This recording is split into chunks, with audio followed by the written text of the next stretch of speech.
ओम शांति। 16 मार्च 2024 के ईश्वरीय महावाक्य। पहले एक नज़र मुरली के मुख्य पॉइंट पर। बाबा ने कहा, पाप को जो बहुत याद करते हैं उनको करंट जास्ती मिलती है, क्योंकि याद से याद मिलती है। यह कायदा है। याद के बिगर सतो प्रधान बनना असंभव है। बच्चे ही सारा दिन बाप को याद नहीं करते तो बाप भी याद नहीं करेंगे। पिछाड़ी में आने वाले जो ऊंच पद पाते हैं उसका आधार भी याद है। अच्छी तरह याद करेंगे तो ऑटोमेटिकली वह कशिश होगी, करंट मिलेगी।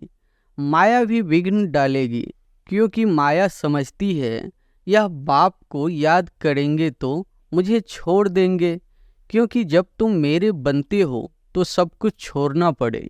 अगर ऊंच पद पाना है तो बहुत मेहनत चाहिए। शरीर भी याद न रहे, अशरीरी आए थे, अशरीर होकर जाना है। और फिर बाबा ने कहा, पढ़ाई से आयु नहीं बढ़ेगी, करंट से आयु बढ़ती है। एवर हेल्दी बनते हैं। भक्ति भी पावरफुल होती जाती है। फिर भी जब ज्ञान का प्रभाव हो जाता है तो फिर भक्ति बिल्कुल छूट जाती है। यह दुख सुख भक्ति और ज्ञान का खेल बना हुआ है। चलते फिरते भोजन खाते भी बाप को याद करो। दूसरे को करंट देना है तो फिर रात्रि को भी जागो। सर्विसेबल बीमार होगा तो तरस पड़ेगा, रात को जागकर भी उनकी आत्मा को याद करेंगे, क्योंकि उनको पावर की दरकार है। कहावत है, शेरनी का दूध सोने के बर्तन में ठहरता है। इस बाप के ज्ञान धन के लिए भी सोने का बर्तन चाहिए। वह तब होगा जब याद की यात्रा में रहेंगे। और फिर लास्ट में बाबा ने कहा, भगवान भी कहते हैं मैं अविनाशी सर्जन हूँ। याद भी करते हैं, हे पतित पावन अविनाशी सर्जन आओ, अब मैं आया हूँ। तुम सब सर्जनों से भी बड़ा अविनाशी सर्जन तुम्हें ऐसी दवाई देंगे जो तुम भविष्य 21 जन्म के लिए कभी बीमार नहीं पड़ेंगे।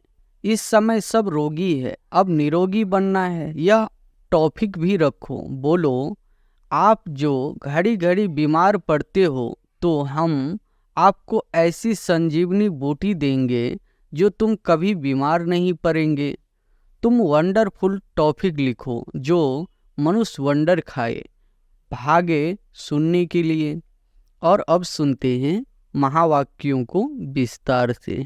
मुरली का सार है, मीठे बच्चे, ज्ञान की डिपार्टमेंट अलग है, योग की अलग है। योग से आत्मा सतो प्रधान बनती है। योग के लिए एकांत की जरूरत है। प्रश्न है, अस्थाई याद में रहने का आधार क्या है? उत्तर है, तुम्हारे पास जो कुछ भी है उसे भूल जाओ। शरीर भी याद न रहे, सब ईश्वरीय सेवा में लगा दो। यही है मेहनत। इस कुर्बानी से याद अस्थाई रह सकती है। तुम बच्चे प्यार से बाप को याद करेंगे तो याद से याद मिलेगी। बाबा भी करंट देंगे। करंट से ही आयु बढ़ती है। आत्मा एवर हेल्दी बन सकती है। ओम शांति।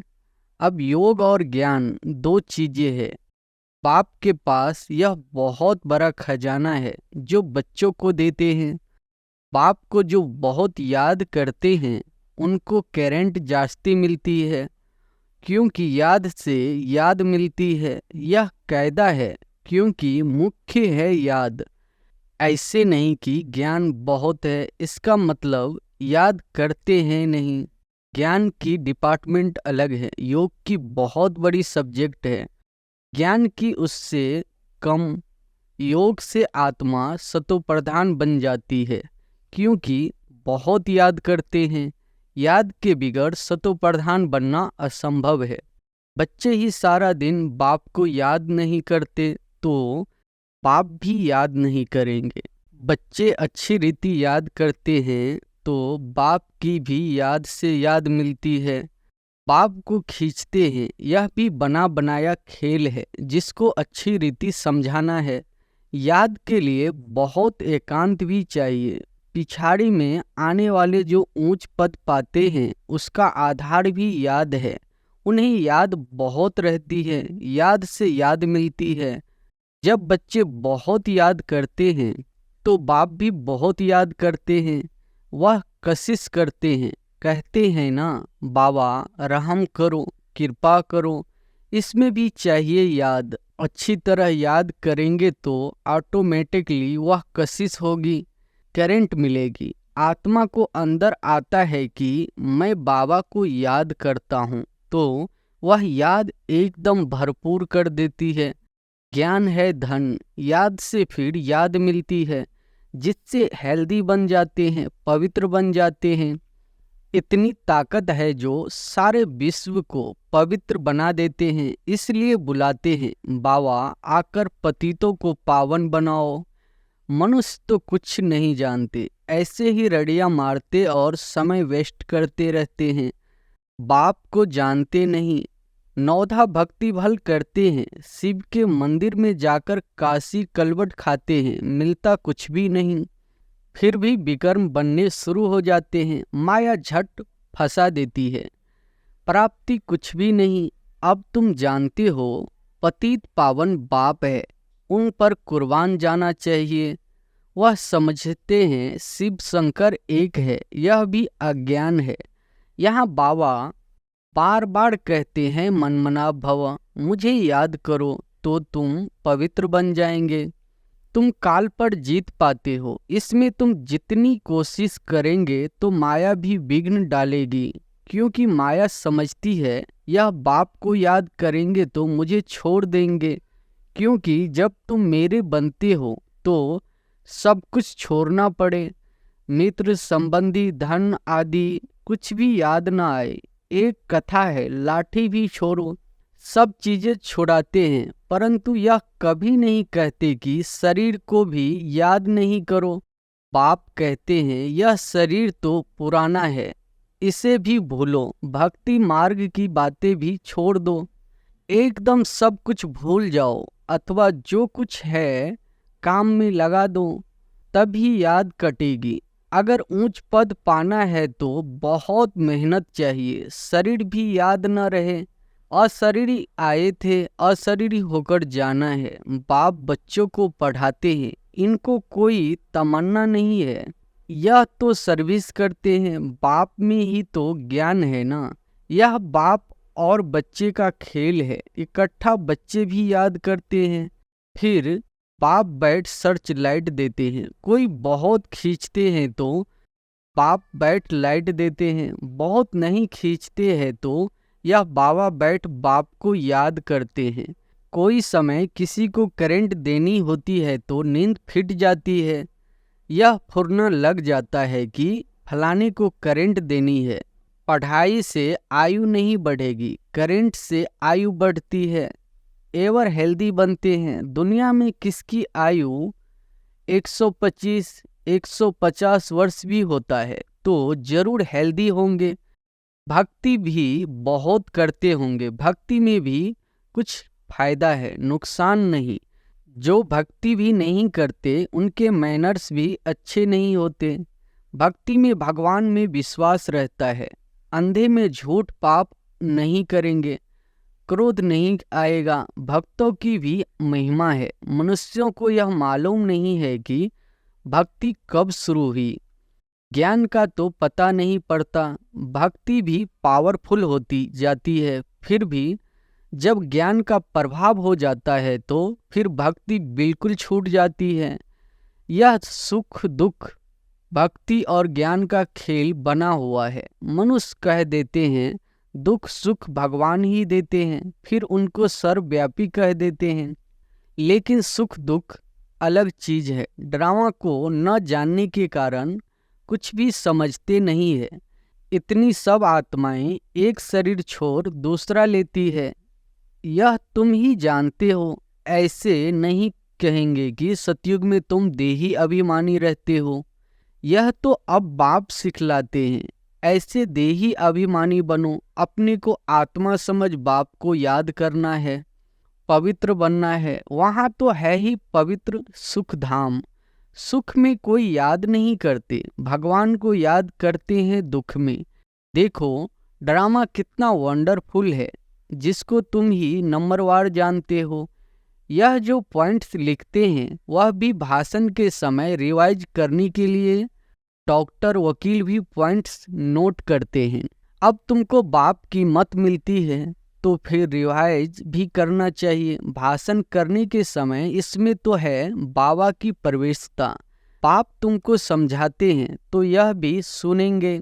वह पॉइंट्स नहीं सुनाते तो मुझे क्या पता जो तुमको समझाऊं। बाप कहते हैं यह बहुत जन्मों के अंत का जन्म है। ब्रह्मा और विष्णु का चित्र भी है।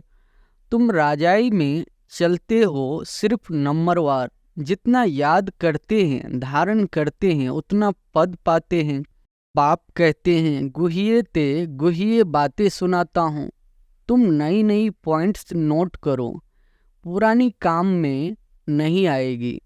भाषण के बाद फिर याद आएगा कि यह पॉइंट्स अगर समझाते तो बुद्धि में ठीक बैठ जाती। तुम सब ज्ञान के स्पीकर हो, परंतु नंबरवार सबसे अच्छे महारथी है। बाबा की बात अलग है। यह बाप दादा दोनों इकट्ठे हैं। मम्मा सबसे अच्छा समझाती है। बच्चे संपूर्ण मम्मा का साक्षात्कार भी करते थे। कहाँ जरूरी होता था तो बाबा भी प्रवेश करके अपना काम कर लेता था। यह सब समझने की बातें हैं। पढ़ाई फुर्सत के समय होती है। सारा दिन तो धंधा आदि करते हैं। विचार सागर मंथन करने के लिए फुर्सत चाहिए, शांति चाहिए। समझो कोई को करेंट देनी है, कोई अच्छी सर्विस करने वाला बच्चा है तो उनको मदद करनी है। उनकी आत्मा को याद करना पड़ता है। शरीर को याद कर फिर आत्मा को याद करना है। यह युक्ति रचनी है। सर्विसेबल बच्चे को तकलीफ है तो उनको मदद करनी है। बाप को याद करना है, फिर खुद को भी आत्मा समझ कुछ न कुछ उनकी आत्मा को भी याद करना है। यह जैसे सर्च लाइट देना होता है, ऐसे नहीं सिर्फ एक जगह बैठ याद करना है। चलते फिरते भोजन खाते भी बाप को याद करो। दूसरे को करंट देना है तो फिर रात्रि को भी जागो। बच्चों को समझाया है सवेरे उठकर जितना बाप को याद करेंगे उतना कशिश होगी। बाबा भी लाइट देंगे। बाबा का यही धंधा है बच्चों को सर्च लाइट देने का। जब बहुत सर्च लाइट देनी होती है तो भी बाप को बहुत याद करते हैं तो बाप भी सर्च लाइट देते हैं। आत्मा को याद कर सर्च लाइट देनी होती है। यह बाबा भी सर्च लाइट देते हैं। फिर इसको कृपा कहो, आशीर्वाद कहो, कुछ भी कहो। सर्विसेबल बीमार होगा तो तरस पड़ेगा। रात को जागकर भी उनकी आत्मा को याद करेंगे क्योंकि उनको पावर की दरकार है। याद करते हैं तो उनको रिटर्न में याद मिलती है। बाप का लव बच्चों पर जाचती है, फिर उनको भी याद पहुंचती है। बाकी ज्ञान तो सहज है, उनमें माया के विघ्न नहीं पड़ते हैं। मुख्य है याद, इसमें विघ्न पड़ते हैं। याद से बुद्धि सोने का बर्तन बन जाती है जिसमें धारणा होती है। कहावत है शेरनी का दूध सोने के बर्तन में ठहरता है। इस बाप के ज्ञान धन के लिए भी सोने का बर्तन चाहिए। वह तब होगा जब याद की यात्रा में रहेंगे। याद नहीं करेंगे तो धारणा नहीं होगी। ऐसे मत समझो कि बाप अंतर्यामी है, कुछ बोला और हुआ तो भक्ति मार्ग में होता है। बच्चा हुआ तो कहेंगे गुरु की कृपा है, अगर नहीं हुआ तो कहेंगे ईश्वर की भावी। रात दिन का फर्क है। तुम बच्चों का ड्रामा का राज तो बाबा ने अच्छी रीति समझाया है। तुम भी पहले नहीं जानते थे। यह है तुम्हारा मरजीवा जन्म। अभी तुम जानते हो हम देवता बन रहे हैं। तुम इस टॉपिक पर समझा सकते हो कि यह लक्ष्मी नारायण को राज्य कैसे मिला, फिर कैसे गवाया। सारी हिस्ट्री ज्योग्राफी हम आपको समझाएंगे। यह ब्रह्मा भी कहते हैं। हम लक्ष्मी नारायण की पूजा करते थे, गीता पढ़ते थे। बाबा ने जब प्रवेश किया तो सब कुछ छोड़ दिया। साक्षात्कार हुआ। बाबा ने कहा, मुझे याद करो तो विकर्म विनाश होंगे। इसमें गीता आदि पढ़ने की बात नहीं, बाप इनमें बैठा है। सब कुछ छुड़ा दिया। कभी शिव का दर्शन करने मंदिर में नहीं गए। भक्ति की बातें एकदम उड़ गई। यह नॉलेज बुद्धि में आ गई। रचता और रचना के आदि मध्य अंत की बाप को जानने से तुम सब कुछ जान जाते हो। तुम वंडरफुल टॉपिक्स लिखो जो मनुष्य वंडर खाए। भागे सुनने के लिए। मंदिर में जाकर कोई से भी पूछो, जब यह लक्ष्मी नारायण विश्व के मालिक थे तो और कोई धर्म नहीं था, भारत ही था। फिर तुम सतयुग को लाखों वर्ष कैसे कह देते हो, जबकि कहते हैं क्राइस्ट से 3000 वर्ष पहले पैराडाइज था। फिर लाखों वर्ष कैसे हुआ? लाखों वर्ष में तो ढेरों के ढेर मच्छरों दृश्य हो जाए। थोड़ी भी बात सुनाओ तो वंडर खाएंगे। परंतु जो इस कुल के होंगे उन्हों की बुद्धि में यह ज्ञान बैठेगा। नहीं तो कहेंगे ब्रह्मा कुमारियों का वंडरफुल ज्ञान है, इसमें समझने की बुद्धि चाहिए। मुख्य बात है याद की। स्त्री पुरुष एक दो को याद करते हैं, यह आत्मा याद करती है परमात्मा को। इस समय सब रोगी है, अब निरोगी बनना है। यह टॉपिक भी रखो। बोलो, आप जो घड़ी घड़ी बीमार पड़ते हो तो हम आपको ऐसी संजीवनी बूटी देंगे जो तुम कभी बीमार नहीं पड़ेंगे। अगर हमारी दवाई अच्छी तरह काम में लाएंगे तो कितनी सस्ती दवाई है, 21 पीढ़ी सतयुग तीर्था तक बीमार नहीं होंगे। वह है ही स्वर्ग। ऐसी ऐसी पॉइंट्स नोट कर लिखो। तुम सब सर्जनों से भी बड़ा अविनाशी सर्जन तुम्हें ऐसी दवाई देंगे जो तुम भविष्य 21 जन्म के लिए कभी बीमार नहीं पड़ेंगे। अभी है संगम। ऐसी बातें सुनकर मनुष्य खुश होंगे। भगवान भी कहते हैं मैं अविनाशी सर्जन हूँ। याद भी करते हैं, हे पतित पावन अविनाशी सर्जन आओ, अब मैं आया हूँ। तुम सबको समझाते रहो। अंत में आखिरी सब समझेंगे जरूर।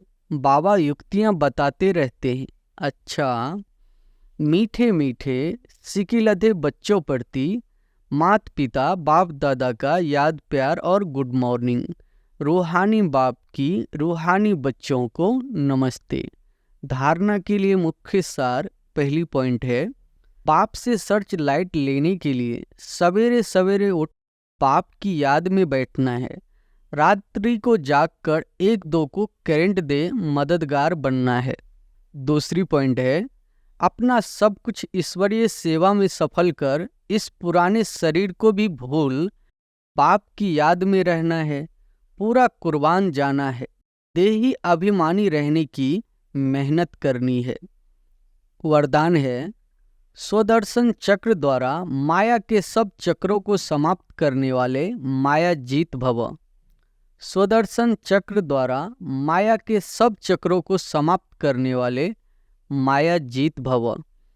अपने आप को जानना अर्थात सो का दर्शन होना और चक्र का ज्ञान जानना अर्थात स्वदर्शन चक्रधारी बनना। जब स्वदर्शन चक्रधारी बनते हो तो अनेक माया के चक्र स्वतः समाप्त हो जाते हैं। देह भान का चक्र, संबंध का चक्र, समस्याओं का चक्र, माया के अनेक चक्र है। 63 जन्म इन्हीं अनेक चक्रों में फंसते रहे। अब स्वदर्शन चक्रधारी बनने से माया जीत बन गए। स्वदर्शन चक्रधारी बनना अर्थात ज्ञान योग के पंखों से उड़ती कला में जाना। स्लोगन है, विदेही स्थिति में रहो तो परिस्थितियां सहज पार हो जाएगी। अच्छा, ओम शांति।